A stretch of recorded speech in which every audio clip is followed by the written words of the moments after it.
was charged and jailed as a terrorist, accused of planning the assassination of the Prime Minister. But tonight, Mohammed Nizamdeen is a free man. Police have dropped all charges against the university student because the evidence simply didn't stack up. But they've refused to apologise, and now he plans to sue. Hello, I'm Paul Barry. Welcome to Media Watch and to an embarrassing case of wrongful arrest involving a model student at the University of New South Wales. Mohammed Nizamdeen was locked up for a month in Goulburn's Supermax prison, kept in solitary confinement and cut off from family and friends. And then 10 days ago, the terror charge against him was dropped after the case collapsed, leading his lawyer to tell the media, "What authorities have done to this young man is absolutely unforgivable. We will be seeking justice for him in the New South Wales Supreme Court." The case against Nizamdeen, who's the nephew of Sri Lanka's sports minister, contained exactly one piece of evidence, a notebook that allegedly belonged to him, containing a list of terror targets, including Malcolm Turnbull, Julie Bishop and Sydney landmarks. But there was just one problem. The handwriting wasn't his, and police were belatedly forced to admit, at this stage, based on the evidence we've got, it's likely that he did not write those comments in the notebook. It now appears Nizamdeen may have been set up, perhaps by a romantic rival, which was suggested by his brother in the Sydney Morning Herald only days after his arrest. But whether that's true or not, his lawyer is adamant that police should never have charged him. They have special powers to investigate terrorism suspects without charge for 2 weeks. This is ample time for an expert to confirm Nizamdeen's innocence. Instead, they charged him, permanently linking his name to terrorism. But it was not just the police who screwed up. It was also those in the media who pronounced him guilty.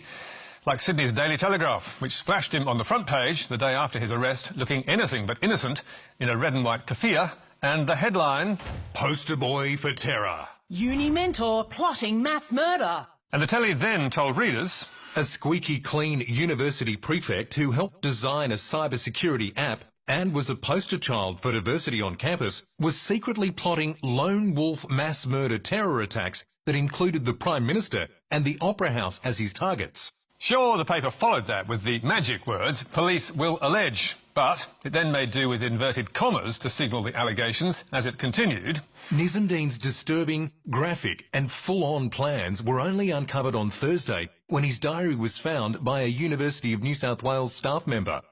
And inside the paper there was even less caution about Nizamdeen's possible innocence, with the headline blaring, "Deadly Diary of a Uni Star." Former PM, Polly's and Opera House found in chilling terror hit list.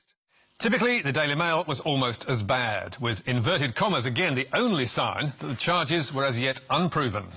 Sri Lankan uni student and ISIS recruit charged with plotting terror attacks had a hit list with plans to assassinate Malcolm Turnbull and Julie Bishop. So, were there any signs at the time that police might have got it wrong? Well, yes there were, because Nizamdeen was in many ways a most unlikely terrorist.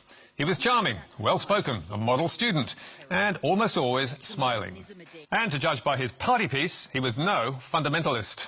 You ain't nothing boy.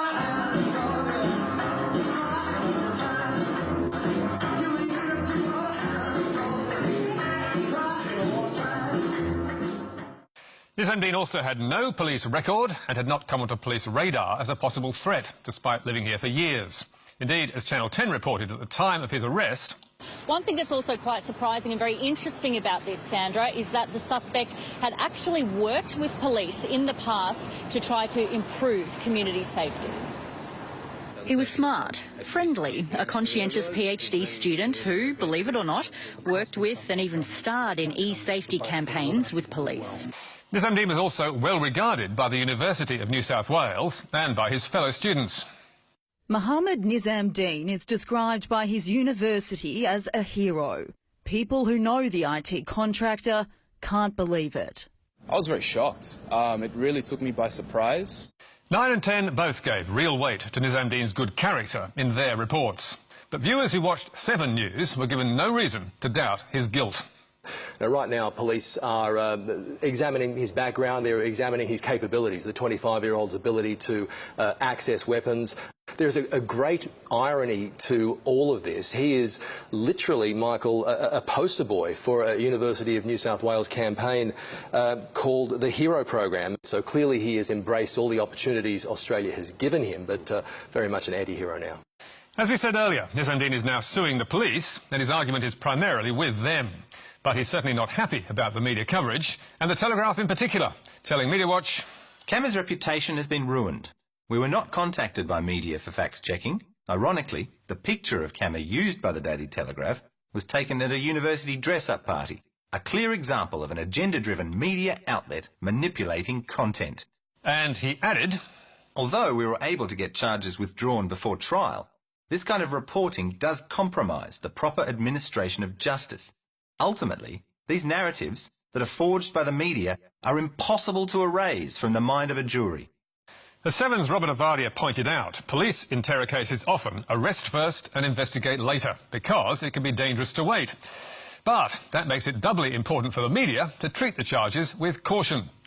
So what does the telly have to say in its defence? In short, that it did nothing wrong. The man was charged with a serious crime.